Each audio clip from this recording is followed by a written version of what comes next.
ও পথসভা করছেন জামায়াতের আমির ডাক্তার শফিকুর রহমান। সে খবর জানাতে সরাসরি যুক্ত হচ্ছেন সহকর্মী শাহাদাত অভ্র। অভ্র, গণসংযোগে অংশ নিয়ে জামায়াতের আমির কি বলছেন সবশেষ জানাবেন। আজকে কিন্তু ঢাকা 15 আসনের যেটা কিনা হচ্ছে তার নিজ আসন জামায়াতের আমিরের, সেই আসনেই কিন্তু তিনি গণসংযোগ এবং প্রচার প্রচারণা চালাচ্ছেন।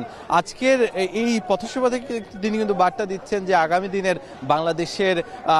বাংলাদেশের তরুণ প্রজন্ম যেভাবে বাংলাদেশটাকে চায়, নতুন বাংলাদেশ, সেভাবেই কিন্তু গড়ে তোলা হবে বলে কিন্তু তিনি বার্তা দিচ্ছেন। এবং তিনি তরুণদের সাথে কথা বলছেন, আমরা দেখেছি তারা কিন্তু হচ্ছে এখানে ছবি তুলছেন এবং এখানে এসে তিনি বলছিলেন যে তাকে নিয়ে যেই সমালোচনা ঝড় উঠেছে সেটি কিন্তু সত্য নয়, বরঞ্চ তার আইডি যেটি কিনা হচ্ছে টুইটার আইডি, এক্স আইডি, সেটি কিন্তু হচ্ছে হ্যাক করা হয়েছে।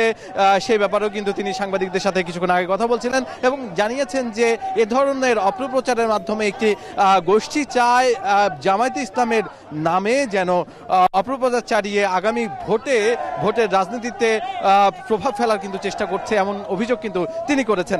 এর পাশাপাশি এখানে তিনি বাড়ি বাড়ি গিয়ে তাদের যেই সমর্থন আছে সেই সমর্থন কিন্তু আদায় করার জন্য তিনি হচ্ছে সবার সাথে গিয়ে কুশল বিনিময় করছেন এবং কথা বলছেন। আমরা কিছুক্ষণ আগে দেখছিলাম তিনি কিন্তু ঠিক দুপুর নাগাদ ছিলেন জামালপুরে।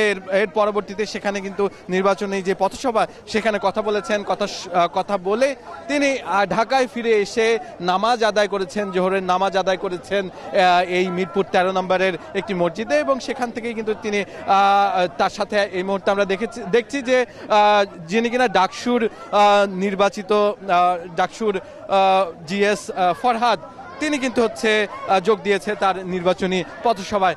আর এই পুরো প্রচারণা কিন্তু শেষ হবে রাত 8টা নাগাদ। এটি কিন্তু পথসভায় পরিণত হবে। সেই পথসভাটি কিন্তু হচ্ছে মিরপুর 14তে গিয়ে জামায়াতের আমির তিনি কিন্তু কথা বলবেন। এর পরবর্তীতে কিন্তু হচ্ছে তার আজকের দিনে যে কর্মসূচি সেটি কিন্তু হচ্ছে শেষ হবে। এই ছিল আমার কাছে সর্বশেষ। নির্বাচনী প্রচারণার সবশেষ খবর জানাচ্ছিলেন সহকর্মী শাহাদাত অভ্র।